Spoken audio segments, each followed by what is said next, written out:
بسم الله الرحمن الرحيم. والمحصنات من النساء إلا ما ملكت أيمانكم كتاب الله عليكم، وأحل لكم ما وراء ذلكم أن تبتغوا بأموالكم محصنين غير مسافحين، فما استمتعتم به منهن فآتوهن أجورهن فريضة، ولا جناح عليكم فيما تراضيتم به من بعد الفريضة، إن الله كان عليما حكيما. ومن لم يستطع منكم طولا أن ينكح المحصنات المؤمنات فمما ملكت أيمانكم من فتياتكم المؤمنات، والله أعلم بإيمانكم بعضكم من بعض، فانكحوهن بإذن أهلهن وآتوهن أجورهن بالمعروف محصنات غير مسافحات ولا متخذات أخدان، فإذا أحصن فإن أتين بفاحشة فعليهن نصف ما على المحصنات من العذاب، ذلك لمن خشي العنة منكم، وأن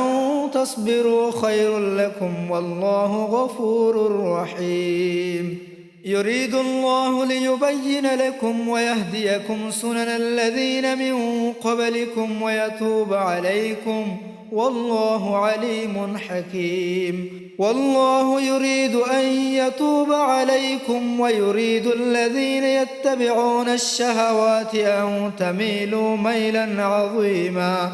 يريد الله أن يخفف عنكم وخلق الإنسان ضعيفا.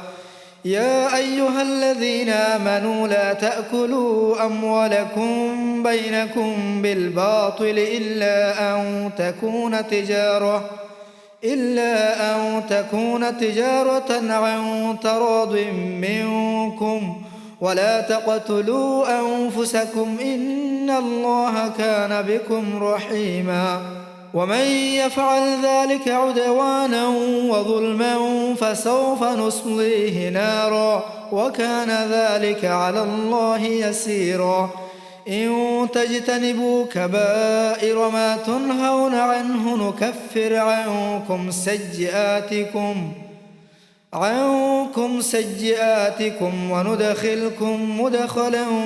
كريما. ولا تتمنوا ما فضل الله به بعضكم على بعض، للرجال نصيب مما اكتسبوا وللنساء نصيب مما اكتسب، واسألوا الله من فضله إن الله كان بكل شيء عليما. ولكل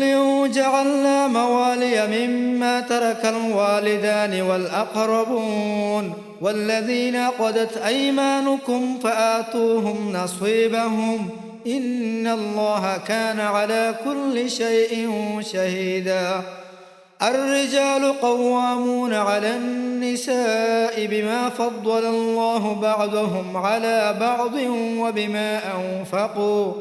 وبما أنفقوا من أموالهم، فالصالحات قانتات حافظات للغيب بما حفظ الله. واللاتي تخافون نشوزهن فعظوهن واهجروهن في المضاجع واضربوهن، فإن أطعنكم فلا تبغوا عليهن سبيلا، إن الله كان عليا كبيرا. وإن خفتم شقاق بينهما فبعثوا حكما من أهله وحكما من أهلها إن يريدا إصلاحا يوفق الله بينهما، إن الله كان عليما خبيرا. واعبدوا الله ولا تشركوا به شيئا وبالوالدين إحسانا وبذي القربى واليتامى والمساكين والجار ذي القربى والجار الجنب والصاحب بالجنب وابن السبيل وما ملكت أيمانكم إن الله لا يحب من كان مختالا فخورا الذين يبخلون ويأمرون الناس بالبخل ويكتمون ما آتاهم الله من فضله وأعتدنا للكافرين عذابا مهينا والذين ينفقون أموالهم رئاء الناس ولا يؤمنون بالله ولا باليوم الآخر ومن يكن الشيطان له قرينا فساء قرينا وماذا عليهم لو آمنوا بالله واليوم الآخر وأنفقوا مما رزقهم الله وكان الله بهم عليما إن الله لا يظلم مثقال ذرة وإن تك حسنة يضاعفها ويؤت من لدنه أجرا عظيما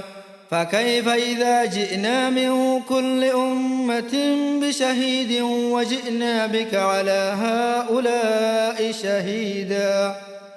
يومئذ يود الذين كفروا وعصوا الرسول لو تسوى بهم الأرض ولا يكتمون الله حديثا يا أيها الذين آمنوا لا تقربوا الصلاة وأنتم سكارى حتى تعلموا ما تقولون ولا جنبا إلا عابري سبيل حتى تغتسلوا وإن كنتم مرضى أو على سفر أو جاء أحد منكم من الغائط أو لامستم النساء فلم تجدوا ماء فتيمموا صعيدا طيبا فامسحوا بوجوهكم وأيديكم إن الله كان عفوا غفورا ألم تر إلى الذين أوتوا نصيبا من الكتاب يشترون الضلالة ويريدون أن تضلوا السبيل والله أعلم بأعدائكم وكفى بالله وليا وكفى بالله نصيرا من الذين هادوا يحرفون الكلم عن مواضعه ويقولون سمعنا وعصينا واسمع غير مسمع وراعنا ليا بألسنتهم وطعنا في الدين ولو أنهم قالوا سمعنا وأطعنا واسمع وانظرنا لكان خيرا لهم وأقوم ولكن لعنهم الله بكفرهم فلا يؤمنون إلا قليلا يا أيها الذين أوتوا الكتاب آمنوا بما نزلنا مصدقا لما معكم من قبل أن نطمس وجوها فنردها على أدبارها أو نلعنهم كما لعنا أصحاب السبت وكان أمر الله مفعولا إن الله لا يغفر أن يشرك به ويغفر ما دون ذلك لمن يشاء ومن يشرك بالله فقد افترى إثما عظيما ألم تر إلى الذين يزكون أنفسهم بل الله يزكي من يشاء ولا يظلمون فتيلا انظر كيف يفترون على الله الكذب وكفى به إثما مبينا ألم تر إلى الذين أوتوا نصيبا من الكتاب يؤمنون بالجبت والطاغوت ويقولون للذين كفروا هؤلاء أهدى من الذين آمنوا سبيلا أولئك الذين لعنهم الله ومن يلعن الله فلن تجد له نصيرا أم لهم نصيب من الملك فإذا لا يؤتون الناس نقيرا أم يحسدون الناس على ما آتاهم الله من فضله فقد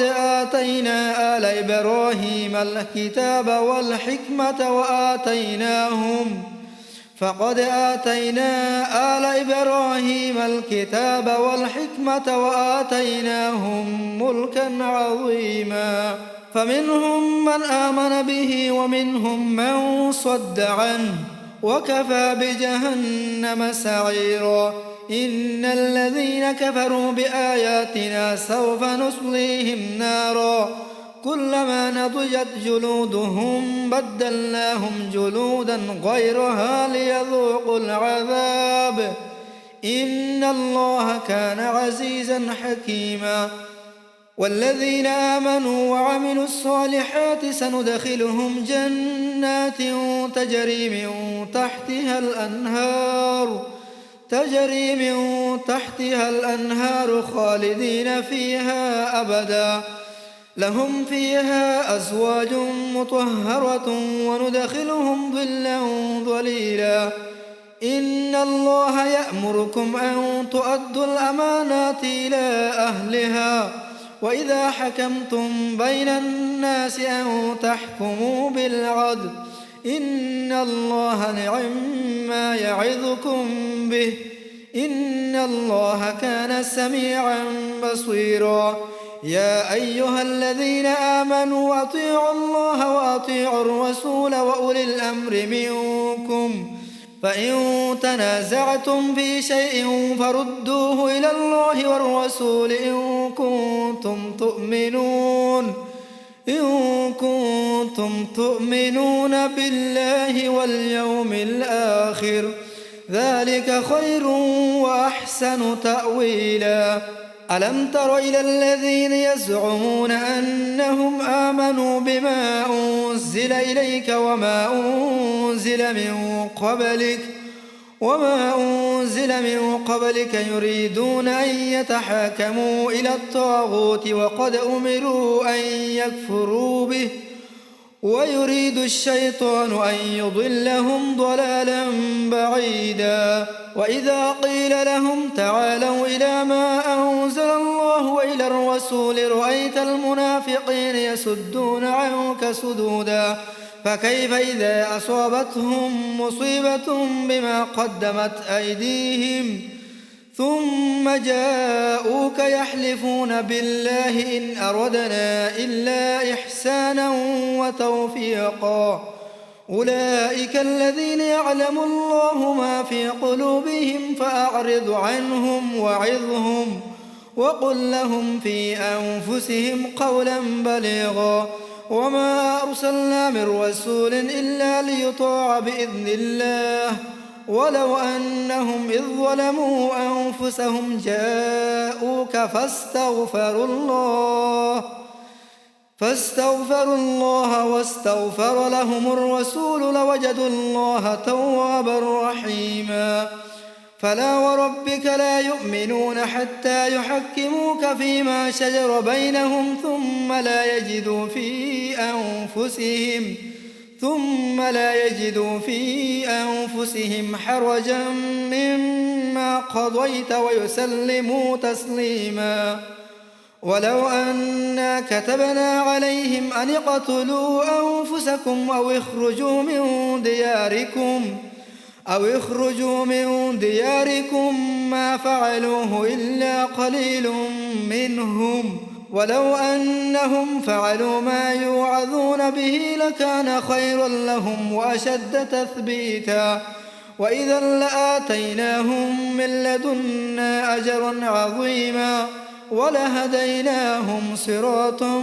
مستقيما ومن يطع الله والرسول فأولئك مع الذين أنعم الله عليهم من النبيين والصديقين والشهداء والصالحين وحسن أولئك رفيقا ذلك الفضل من الله وكفى بالله عليما يا أيها الذين آمنوا خذوا حذركم فانفروا ثبات أو انفروا جميعا وإن منكم لمن ليبطئن فإن أصابتكم مصيبة قال قد أنعم الله علي إذ لم أكن معهم شهيدا ولئن أصابكم فضل من الله ليقولن كأن لم تكن بينكم وبينه مودة يا ليتني كنت معهم فأفوز فوزا عظيما فليقاتل في سبيل الله الذين يشرون الحياة الدنيا بالآخرة ومن يقاتل في سبيل الله فيقتل أو يغلب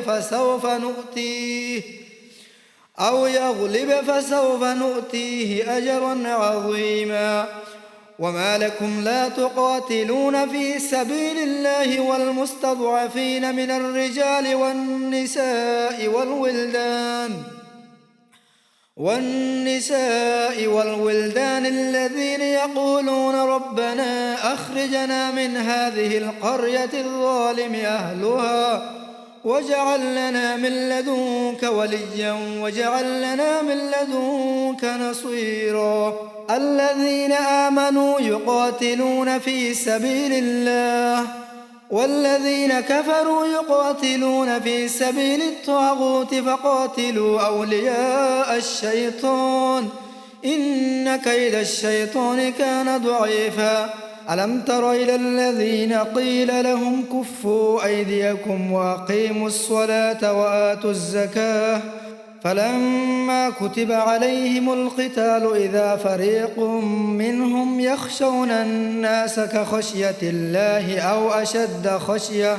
وقالوا ربنا لم كتبت علينا القتال لولا أخرتنا إلى أجل قريب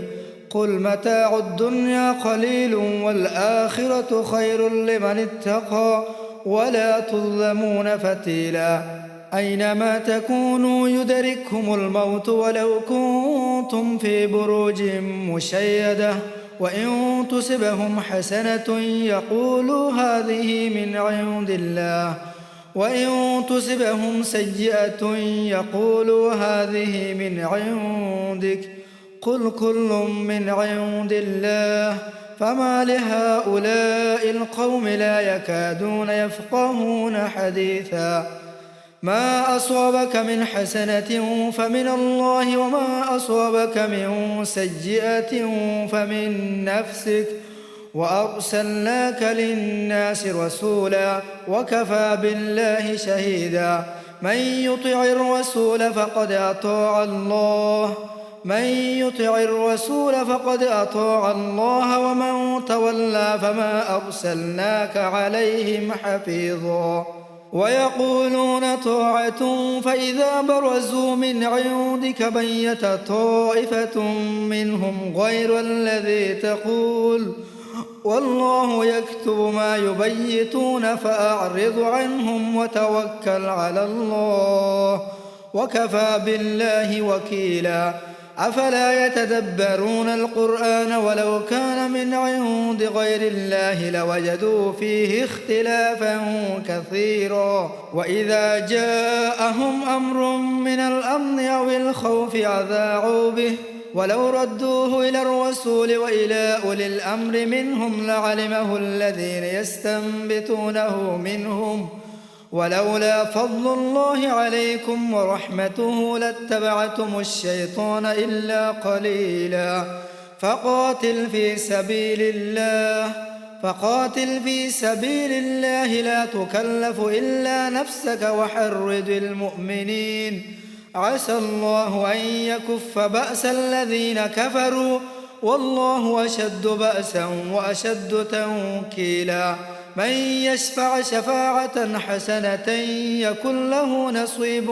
منها ومن يشفع شفاعة سيئة يكن له كفل منها وكان الله على كل شيء مقيتا وإذا حييتم بتحية فحيوا بأحسن منها أو ردوها إن الله كان على كل شيء حسيبا. الله لا إله إلا هو ليجمعنكم إلى يوم القيامة لا ريب فيه ومن أصدق من الله حديثا. فما لكم في المنافقين فئتين والله أركسهم بما كسبوا أتريدون أن تهدوا من أضل الله ومن يضلل الله فلن تجد له سبيلا. ودوا لو تكفرون كما كفروا فتكونون سواء فلا تتخذوا منهم أولياء حتى يهاجروا في سبيل الله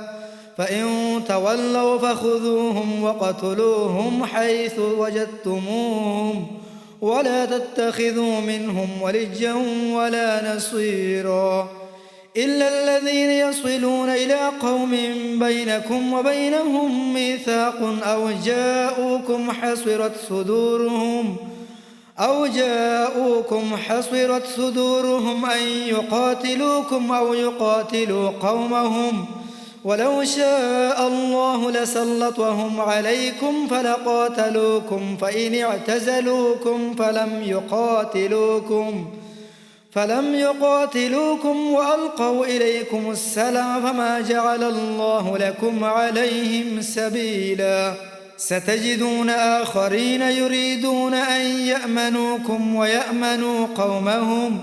كلما ردوا إلى الفتنة أركسوا فيها فإن لم يعتزلوكم ويلقوا إليكم السلام ويكفوا أيديهم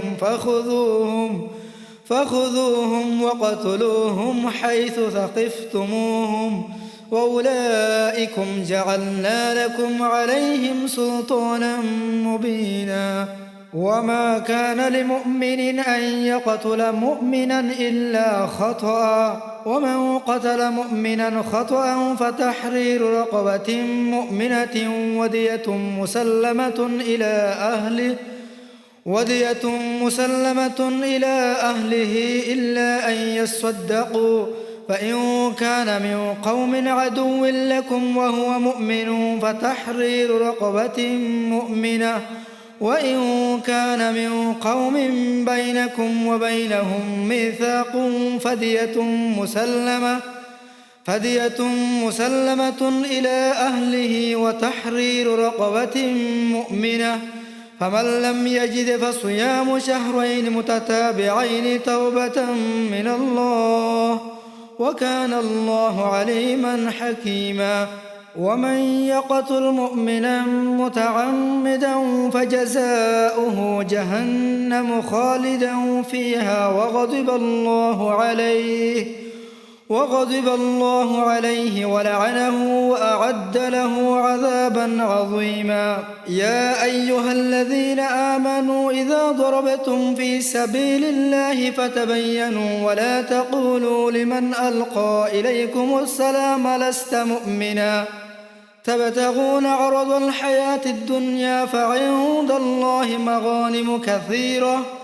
كذلك كنتم من قبل فمن الله عليكم فتبينوا إن الله كان بما تعملون خبيرا. لا يستوي القاعدون من المؤمنين غير أولي الضرر والمجاهدون في سبيل الله بأموالهم وأنفسهم فضل الله المجاهدين بأموالهم وأنفسهم على القاعدين درجة وكلا وعد الله الحسنى وفضل الله المجاهدين على القاعدين أجرا عظيما درجات منه ومغفرة ورحمة وكان الله غفورا رحيما. إن الذين توفاهم الملائكة ظالمي أنفسهم قالوا فيم كنتم قالوا كنا مستضعفين في الأرض قالوا ألم تكن أرض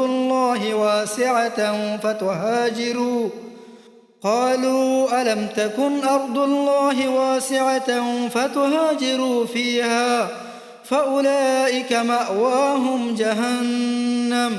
فأولئك مأواهم جهنم وساءت مصيرا إلا المستضعفين من الرجال والنساء والولدان لا يستطيعون حيلة ولا يهتدون سبيلا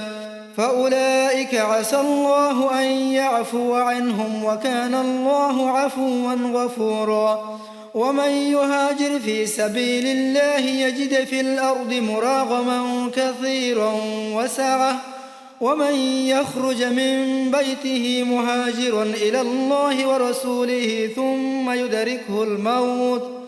ثم يدركه الموت فقد وقع أجره على الله وكان الله غفورا رحيما وإذا ضربتم في الأرض فليس عليكم جناح أن تقصروا من الصلاة إن خفتم أن يفتنكم الذين كفروا إن الكافرين كانوا لكم عدوا مبينا وإذا كنت فيهم فأقمت لهم الصلاة فلتقم طائفة منهم معك وليأخذوا أسلحتهم فإذا سجدوا فليكونوا من ورائكم ولتأت طائفة أخرى لم يصلوا فليصلوا معك وليأخذوا حذرهم وأسلحتهم ود الذين كفروا لو تغفلون عن أسلحتكم وأمتعتكم فيميلون عليكم ميلة واحدة ولا جناح عليكم إن كان بكم أذى من مطر أو كنتم مرضى أن تضعوا أسلحتكم وخذوا حذركم إن الله أعد للكافرين عذابا مهينا فإذا قضيتم الصلاة فاذكروا الله قياما وقعودا وعلى جنوبكم فإذا اطمأنتم فأقيموا الصلاة إن الصلاة كانت على المؤمنين كتابا موقوتا ولا تهنوا في ابتغاء القوم إن تكونوا تألمون فإنهم يألمون كما تألمون وترجون من الله ما لا يرجون وكان الله عليما حكيما إنا أنزلنا إليك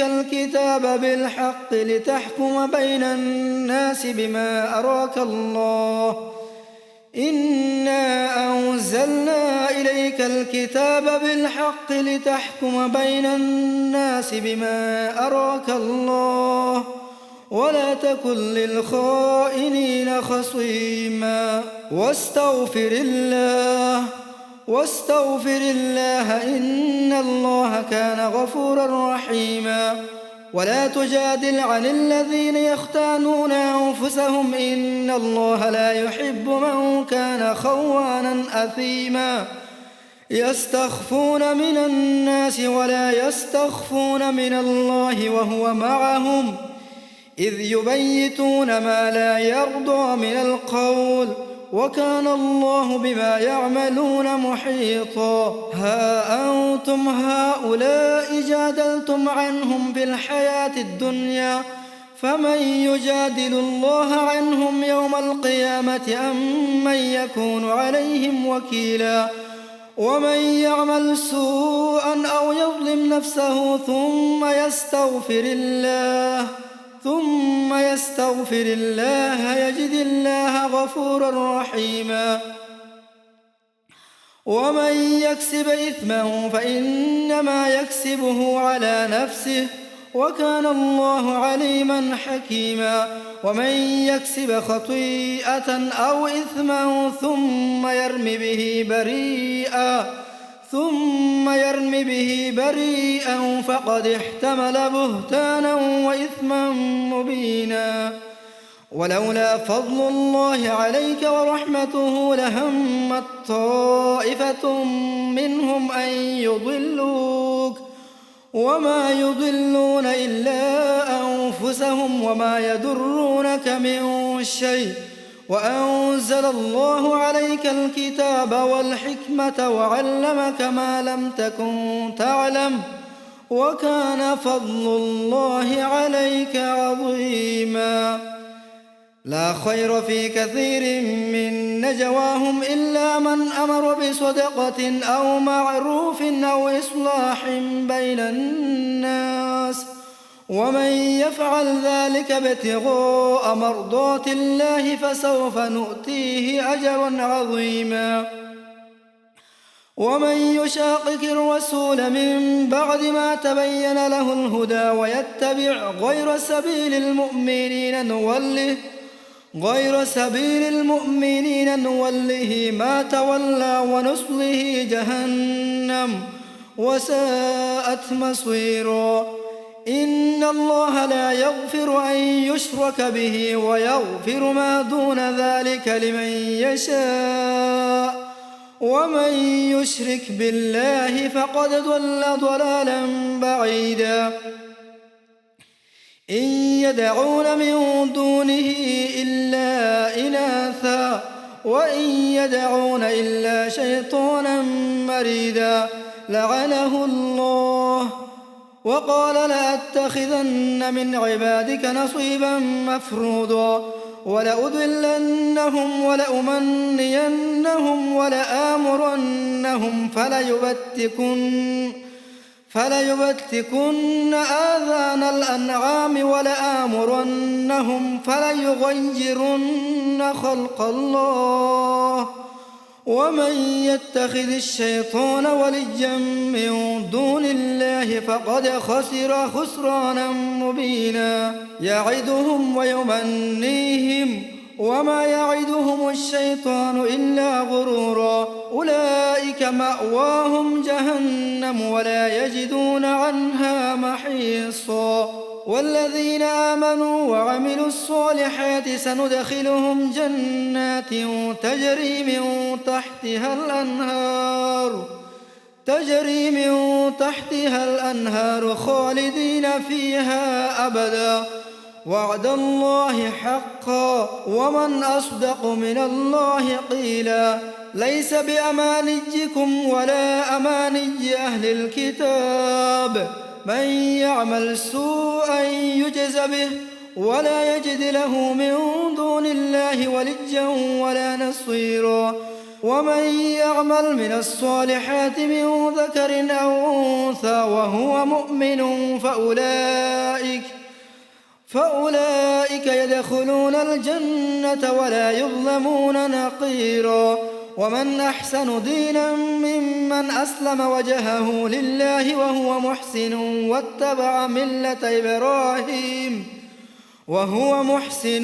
واتبع ملة إبراهيم حنيفا واتخذ الله إبراهيم خليلا.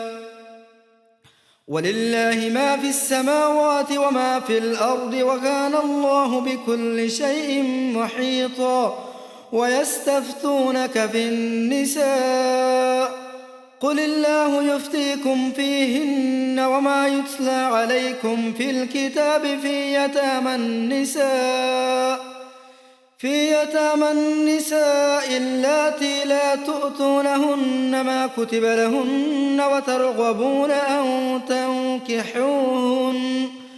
أن تنكحوهن والمستضعفين من الولدان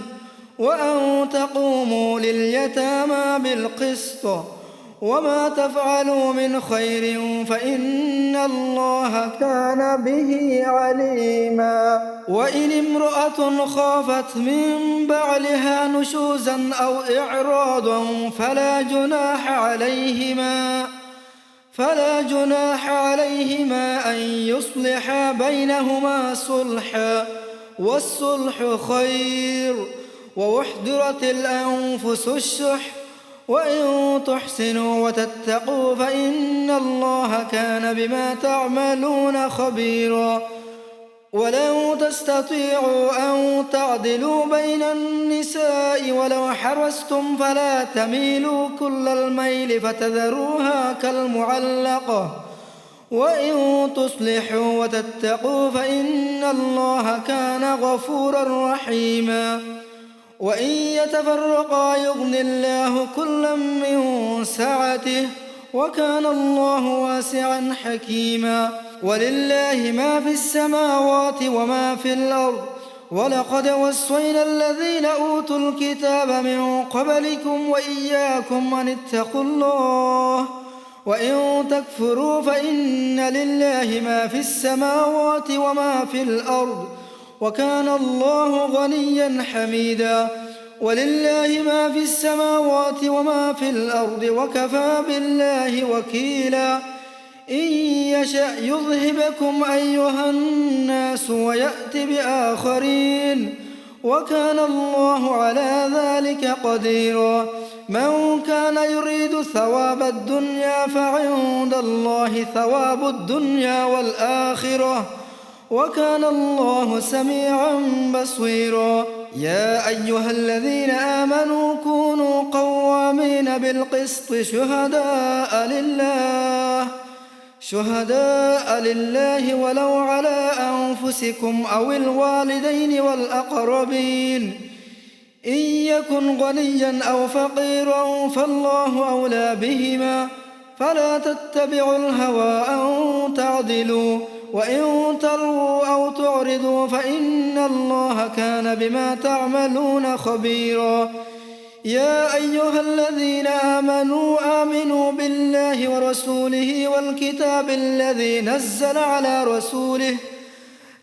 على رسوله والكتاب الذي أنزل من قبل.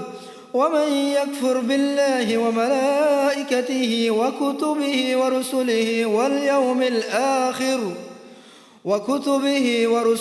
واليوم الآخر فقد ضل ضلالا بعيدا. إن الذين آمنوا ثم كفروا ثم آمنوا ثم كفروا ثم ازدادوا كفرا لم يكن الله ليغفر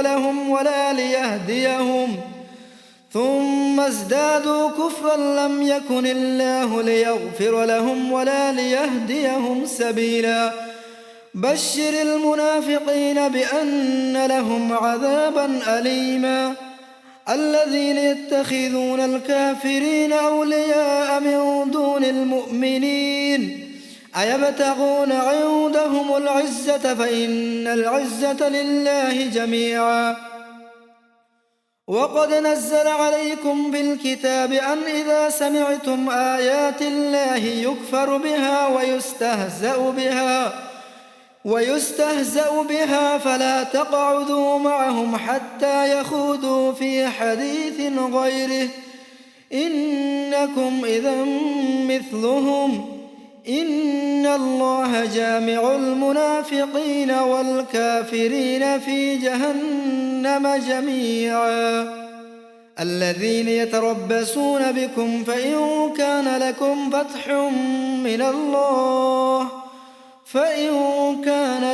فتح من الله قالوا ألم نكن معكم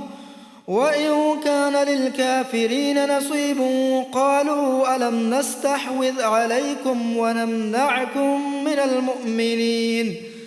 فالله يحكم بينكم يوم القيامة ولن يجعل الله للكافرين على المؤمنين سبيلا.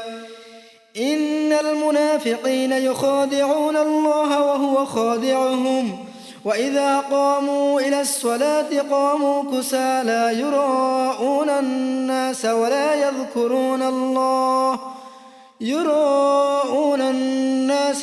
يذكرون الله إلا قليلا مذبذبين بين ذلك لا إله هؤلاء ولا إله هؤلاء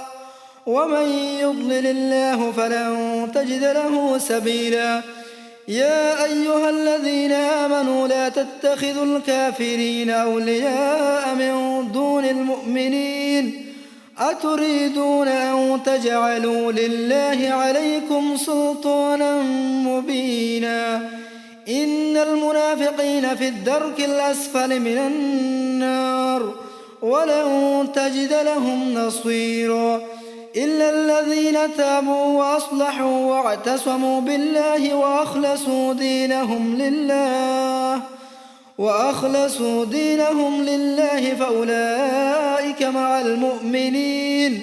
وسوف يؤتي الله المؤمنين أجرا عظيما ما يفعل الله بعذابكم إن شكرتم وآمنتم وكان الله شاكرا عليما